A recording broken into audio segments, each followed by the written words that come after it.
Subscribe कीजिए बिन Nasir network को और हमारी फैमिली का हिस्सा बनिए। मौत की 6 अलामतें जो उसके करीब होने की निशानी है। मौत के 6 मराहिल होते हैं। पहला मरहला यौम अलमूत कहलाता है। ये वो दिन है जब इंसान की जिंदगी का इख्तिताम हो जाता है। इस दिन अल्लाह ताला फरिश्तों को हुक्म देता है कि वो ज़मीन पर जाएं और इंसान की रूह कब्ज़ा करें ताकि उसे अपने रब से मुलाकात के लिए तैयार किया जा सके। बदकिस्मती से कोई भी इस दिन के बारे में कुछ नहीं जानता और जब वो दिन आता है इंसान को ये भी एहसास नहीं होता कि ये इसकी मौत का दिन है। ताहम इंसान अपने जिस्म में तब्दीलियां महसूस करता है। मसलन मोमिन के दिल को इस दिन खुशी और सुकून मिलता है, जबकि बुरे आमाल करने वाले को सीने और दिल में दबाव महसूस होता है। इस मरहले पर शयातीन और जन्नात फरिश्तों के नज़ूल को देखते हैं, लेकिन इंसान इन्हें नहीं देख सकता। कुरान करीम में इस मरहले का जिक्र यूं किया गया है, और इस दिन से डरो जिस दिन तुम अल्लाह की तरफ लौटाए जाओगे, फिर हर जान को उसके किए का पूरा बदला दिया जाएगा। सूरत अल-बकरा 281। दूसरा मरहला रूह का तदरीजी तौर पर निकलना। ये मरहला पाँव के तलवों से शुरू होता है। रूह आहिस्ता आहिस्ता ऊपर की तरफ बढ़ती है, टांगों, घुटनों, पीठ, नाफ और सीने से गुजरती है, यहाँ तक कि वो एक मकाम पर पहुँचती है जिसे तरक्की कहा जाता है। इस मकाम पर इंसान थकन और चक्कर महसूस करता है और खड़ा होने के काबिल नहीं रहता। इसकी जिस्मानी ताकत खत्म हो जाती है, लेकिन वो अब भी नहीं समझ पाता कि इसकी रूह जिस्म से निकल रही है।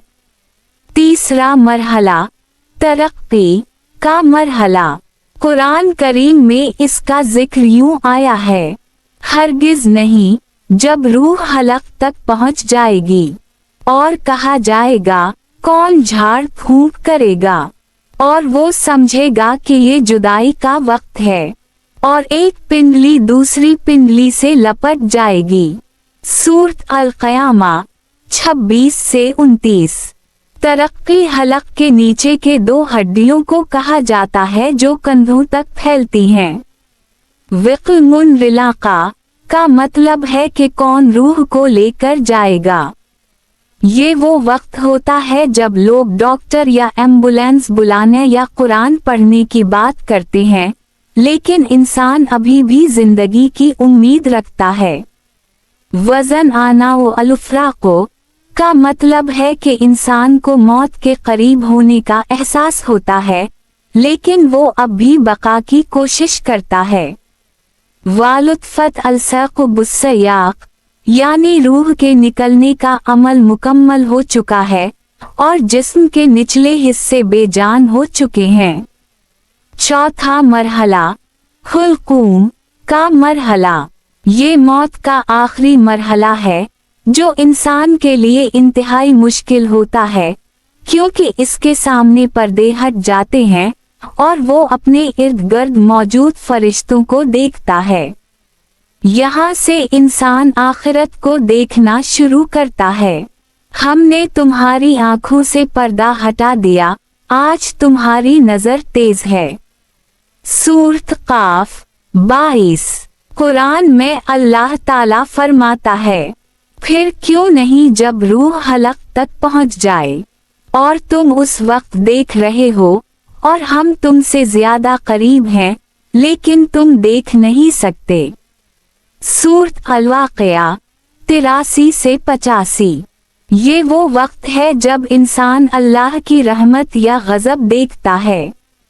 वो अपनी जिंदगी के आमाल को अपनी नजरों के सामने गुजरता हुआ देखता है और शैतान उसे गुमराह करने की आखिरी कोशिश करता है।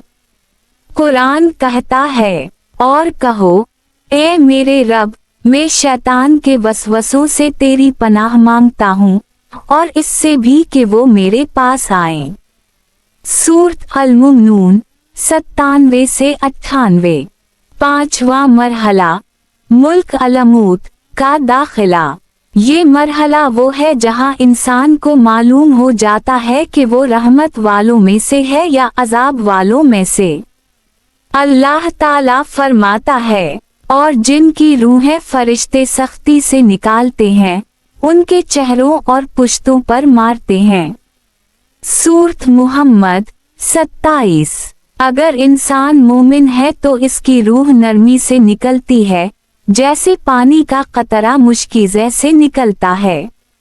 अल्लाह फरमाता है, ए इत्मीनान वाली रूह, अपने रब की तरफ लौट, राजी और मर्जी, और मेरे बंदों में शामिल हो जा, और मेरी जन्नत में दाखिल हो जा। सूरत अल-फजर 27 से 30। 6वां और आखिरी मरहला। ये मरहला वो है जब इंसान की रूह मुकम्मल तौर पर जिस्म से निकल जाती है। अगर वो गुनाहगार है तो कहता है, ऐ मेरे रब, मुझे वापस भेज दे ताकि मैं नेक अमल कर सकूं। लेकिन अल्लाह फरमाता है, हरगिज नहीं, ये सिर्फ एक बात है जो वो कह रहा है, और उनके पीछे एक पर्दा है क़यामत के दिन तक। सूरत अल-मुमनून 99 से 100। और मौत की सख्ती हक के साथ आएगी, यही वो है जिससे तुम भागते थे। सूरत काफ 19। यहाँ मोमिन के लिए जन्नत की बशारत है, जबकि गुनाहगार के लिए अजाब की वईद। एक मफसर से पूछा गया कि लोग मौत से क्यों डरते हैं। इन्होंने जवाब दिया, क्योंकि तुमने दुनिया को आबाद किया और आखिरत को बर्बाद कर दिया। ऐ मेरे अल्लाह, हमारे आखिरी खातिमा दीन इस्लाम पर फरमा। आमीन।